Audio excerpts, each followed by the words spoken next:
Hello everyone, welcome to Net Mentors. This is Manisha Sharma. I hope you all are doing well. In this video, we are going to discuss some of the very important questions from logical reasoning, and the same way I have uploaded videos of people development and environment and teaching and research aptitude. So you can click on the I button and can get access to those videos. So without any further delay, let's begin with the video. Number one question is, which of the following is not a necessary step when you present an argument based on inference before the others according to the classic Indian school of logic? So आपका एक western school of logic है जिसमें आपके तीन preposition होती हैं.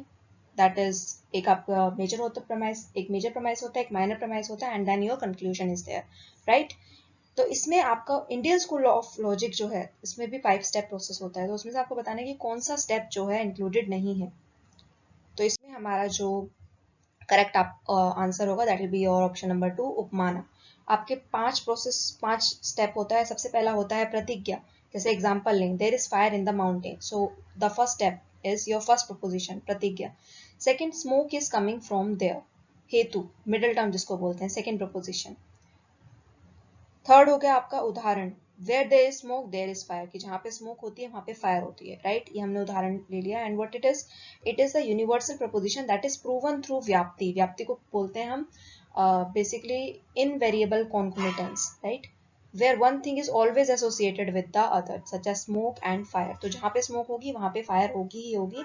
That is how we are relating and thus it can be perceived, जिसको हम उपन्या बोलते हैं, with the application of universal proposition in the current case. तो हमारा conclusion क्या होगा? That is निगमन, there is fire in the mountain. ये question आपको ऐसे भी पूछा जा सकता है कि आपको ऐसे एग्जाम्पल दे दिया जाए या फिर कोई भी एक ऐसे इसमें से स्टेटमेंट दे दी जाए एंड पूछा जाए कि कौन सा स्टेप जो है इसका करेक्ट आंसर होगा.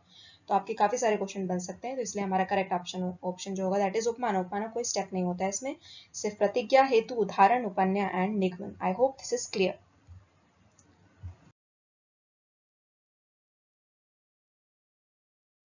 नेक्स्ट क्वेश्चन है आपका fallacies से related, that is Mr. X lives in a slum and is unemployed, therefore Mr. X deserves to be a minister. Mr. X slum में रहता है और unemployed है, तो इसलिए उसको हक बनता है कि वो मिनिस्टर बने. तो इसमें से कौन सी फैलेसी? फैलेसी क्या होती है आपकी? जब आर्ग्यूमेंट में आपका कोई डिफेक्ट आ जाता है. तो इसलिए इस आर्ग्यूमेंट में कौन सी फैलेसी कमिट हो रही है? तो आपका करेक्ट ऑप्शन होगा एड मिसरिकॉर्डियम. तो आपका जो मिसरिकॉर्डियम होता है बेसिकली एक स्ट्रॉन्ग अपील होती है to emotions, also known as argumentum ad misericordiam और अपील टू पिटी और मिसरी. जैसे हम इसका एग्जांपल, सिंपल सा एग्जांपल ले सकते हैं, like I went for a job interview और वहां पे वो पूछता है कि why you want this job.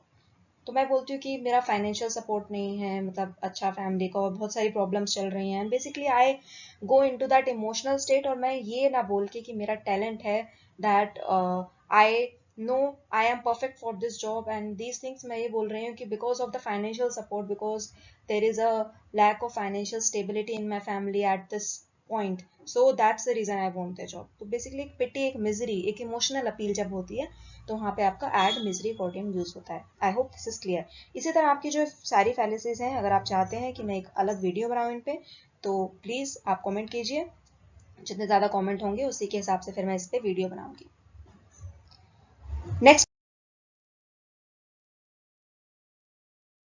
Question जो है that is your in the statement no dogs are reptiles which terms are distributed. ये आपका कैटेगोरिकल प्रोपोजिशन का क्वेश्चन है. अगर आपने मेरी कैटेगोरिकल प्रोपोजिशन की वीडियो नहीं देखी है तो ऊपर आई बटन में आप जाके या फिर आप डिस्क्रिप्शन बॉक्स में भी मैं उसका लिंक डाल दूंगी, आप उसको जाके एक्सेस कीजिए, बिकॉज वहाँ पे पूरा आपका कंसेप्ट क्लियर है एंड एक चार्ट की मदद से आप पूरा जो है कैटेगोरिकल प्रोपोजिशन कवर कर लेंगे. तो इसका जो करेक्ट आंसर होगा that will be your option number 3 which is both subject and predicate terms. Now इस चार्ट की मदद से आप इसको समझ सकते हैं. तो देखो नो पूछा गया यहाँ पे, तो नो में क्या क्या है आपका? सब्जेक्ट और प्रेडिकेट दोनों डिस्ट्रीब्यूटेड है. इसी तरह आपके 3 और क्वेश्चंस बन सकते हैं इसमें से, कि अगर all they they, all SSP, तो आपका सब्जेक्ट भी सब्जेक्ट डिस्ट्रीब्यूटेड होता है और प्रेडिकेट अनडिस्ट्रीब्यूटेड होता है.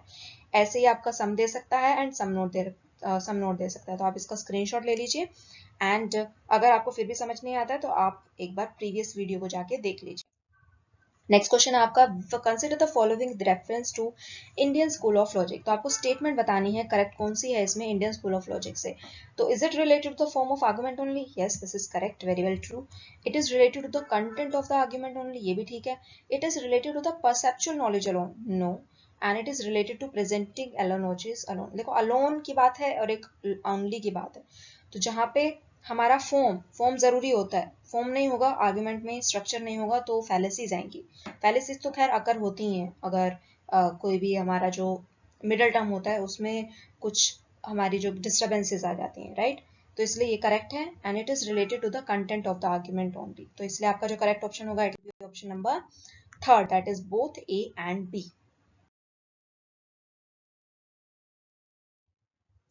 नेक्स्ट क्वेश्चन है आपका, in terms of Indian logic the hill has smoke which is invariably associated with fire is called. तो इसको क्या बोलेंगे? फर्स्ट क्वेश्चन आप जाके देख लीजिए, बिल्कुल आपको मैंने आपको बोला था कि स्टेटमेंट दे सकते हैं और क्वेश्चन पूछ सकते हैं, राइट। तो वही आपने इस क्वेश्चन में जो प्रीवियस ईयर में पूछा गया है, ये आपका मेरे ख्याल से नवंबर का शिफ्ट 1 में पूछा गया था, I don't know the date, but यही क्वेश्चन आपका किसी शिफ्ट वन या शिफ्ट 2 में से पूछा गया था, November 9 I guess, if I am not wrong. तो ये आपका बेसिकली इसमें आपको स्टेटमेंट दे रखी है and you have to identify the correct option कि इस स्टेटमेंट के हिसाब से कौन सा जो ऑप्शन है वो इस पे करेक्ट बैठ रहा है। तो इट इज उपन्या, the application of the universal concomitance to the present case.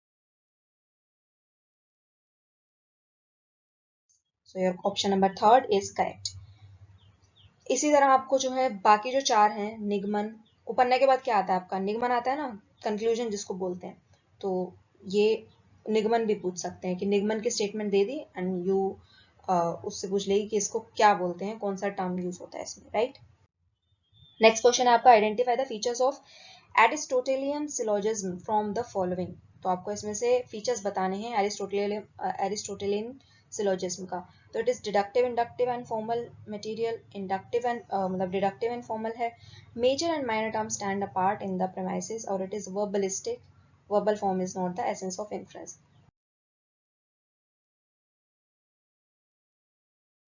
तो इसका जो करेक्ट ऑप्शन होगा it will be option number third, that is B, C and D.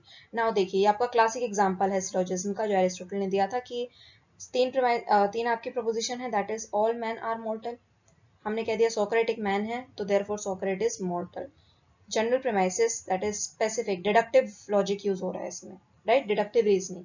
तो इसीलिए करेक्ट ऑप्शन है, it is only deductive and formal. Major and minor premises stand apart, दोनों अलग अलग हैं, right, and it is verbalistic which is true. So that's the reason your option number third, BCD, will be correct. Next question की बात करें तो when the middle term is both positively and negatively related to the major term, the inference is called. Inference के आपके काफी सारे जो हैं कैटेगरीज होती हैं, काफी सारी कैटेगरीज में डिवाइडेड होता है। तो तीन कैटेगरी की होती हैं, केवला व्यातिर्की एंड अनव्या व्यातिर्की। आई होप मेरा प्रोनाउंसिएशन सही है, बट ये आपको बेसिकली इसमें बताना है कि इन तीनों में से कौन सा है। ये तो नहीं होगा, ये तो बिल्कुल आप इसको वो कर सकते हो, एक्सक्लूड। तो इसका जो करेक्ट ऑप्शन होगा that will be your option number fourth, अनव्या व्यातिर्की। नाउ व्हाई, इसको हम समझते हैं तीनों को अच्छे से।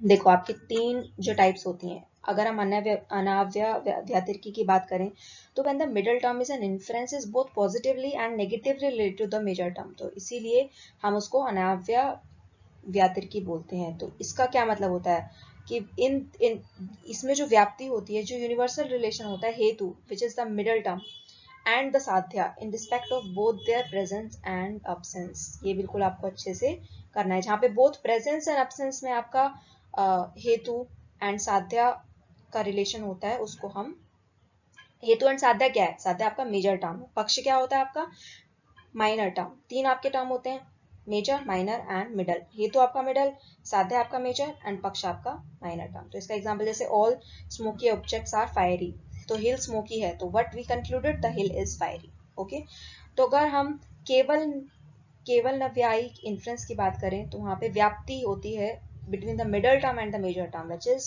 the sadhya is derived from uniform agreement in presence alone। तो यहाँ पे presence alone की बात हो रही है, और absence alone की बात हो तो क्या होगी, केवल व्यातिर्की। बिल्कुल अच्छे से याद कीजिए, देखो अनव्य व्यातिर्की both presence and absence, केवल व्यातिर्की absence, and केवल नवाई that is inference which is in presence alone। I hope this is clear। Next question है आपका, आपको आइडेंटिफाई करना है अनप्रूव्ड मिडल की जो फैलेसी है, कौन कौन सी इसमें से टाइप्स हैं जो इसको इंक्लूड करते हैं। अनप्रूव्ड मिडल क्या है यहाँ पे, असीधा, राइट, असीधा जो फैलेसी होती है। तो इसलिए इसका जो करेक्ट आंसर होगा that will B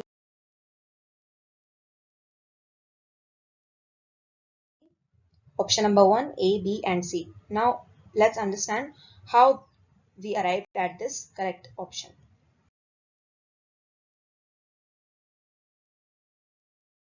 Now before proceeding further we should first understand the features of the middle term. ये आपका पूछा भी जा चुका है।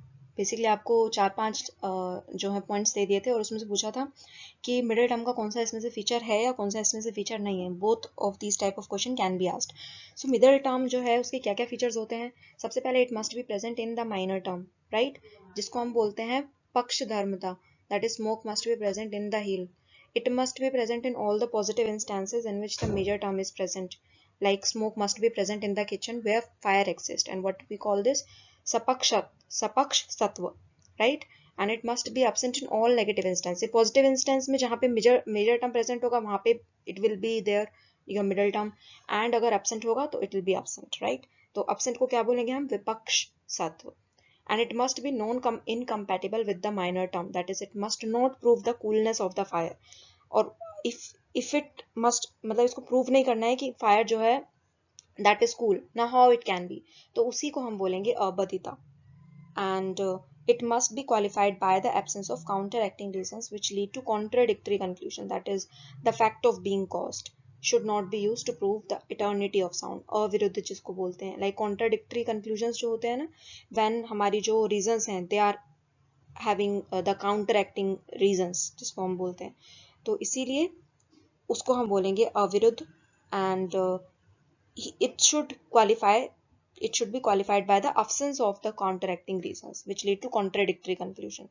So these 5 things are the features, और इन 5 features में से कोई भी जो है neglect होता है या कोई भी जो जहाँ पे basically हमारी बोलते हैं कि form of argument में कोई भी डिस्टर्बेंस होता है तो वो उसको हम हेतु भाषा बोलते हैं, जिसको हम फैलेसी बोलते हैं। फैलेसीज हमने पढ़ी थी जो इनफॉर्मल होती हैं, फॉर्मल होती हैं, राइट। तो इसी तरह हमारे इंडियन लॉजिक में भी फैलेसी होती हैं जिसको हम हेतु भाषा बोलते हैं, और हमारी 5 टाइप की होती हैं, सव्यभिकारा, विरुद्धा, प्राकरणास्म, सध्यास्म जिसको हम अविरुद्ध भी बोलते हैं, असीधा असीधा जिसको हम असीधा भी बोलते हैं, एंड देन योर कलाटिटा। So these are your 5 fallacies. Now हम इसको समझते हैं कि जो अविरुद्ध है वो कैसे रिलेट करती है। कौन सा इंक्लूडेड है, फैलेसी ऑफ असीधा, दैट इज अनप्रूव्ड मिडल। इसके 3 टाइप्स होते हैं, आश्रय सिद्धा, स्वरूप सिद्धा एंड व्याप्तव सिद्धा। तो ये आपके 3 टाइप्स होते हैं। तो अगर हम इसकी बात करें तो it is a middle term that has no locus stand, right, the minor term is the locus of the middle term. और अगर हम इसकी बात करें तो it is a middle term which is not found in the minor term, minor term में present नहीं होता है। एंड व्याप्त सिद्धा की बात करें तो if a middle term is not known to be universally concomitant with the major term and it becomes invalid, तो इसलिए इसको हम व्याप्त सिद्धा बोलते हैं। द व्याप्ति और universal relation between the middle and major term become false. तो आपको 3 चीजें याद रखनी है कि सबसे पहले कि अनप्रूव्ड मिडल जो होता है वो साध्यस्मा होता है, और बेसिकली जो साध्यस्मा होता है उसका मतलब क्या है कि middle term is similar to the sadhya और मेजर टर्म, या मिडल टर्म और sadhya term is what is to be proved in the relation to the minor और paksha, right. So what it concludes is that sadhyasama middle is not a proved fact but an unproved proposition। ये भी आपका assertion and reasoning में पूछा जा सकता है, तो आप एक बार इसका अच्छे से स्क्रीनशॉट ले लीजिए एंड इसको अच्छे से एक बार समझ लीजिए, राइट। ये दोनों चीजें, ये आपकी 3 चीजें हो गई। और अगर हम अष्ट सिद्धा की बात करें तो यहाँ पे मिडल टर्म का कोई लोकस स्टैंड नहीं होता है, जहाँ पे but if the minor term is an unproved fact the middle term can not be present. तो जैसे the sky lotus is fragrant because it is a lotus like the lotus of the lake, तो यहाँ पे जो sky lotus है वो unreal minor है, minor term है। तो इसी तरह ये जो तीनों टर्म्स हैं they are included under your साध्यस्मा। I hope this is clear.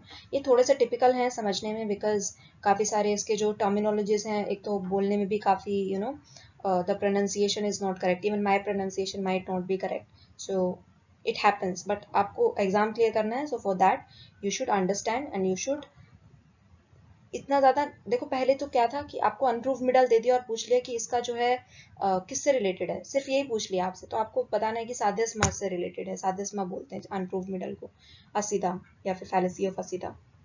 Now क्या है, आपको और डीप क्वेश्चंस पूछे जाने लगे हैं, तो उसके लिए आपको थोड़ा सा एफर्ट तो करनी ही पड़ेगी। ठीक है, तो हम नेक्स्ट क्वेश्चन पे चलते हैं। नेक्स्ट क्वेश्चन इज, आपको उसमें से ट्रू बताना है। Upamiti is defined as the knowledge of the relation between a word and its denotation. Yes, बिल्कुल करेक्ट है। एंड वर्बल टेस्टिमोनी की बात करें जिसको हम शब्द बोलते हैं, शब्दा, right, it is the statement of a trustworthy person and consistent understanding its meaning. तो इसलिए दोनों जो ऑप्शन है, बोथ 1 and 2 आर करेक्ट।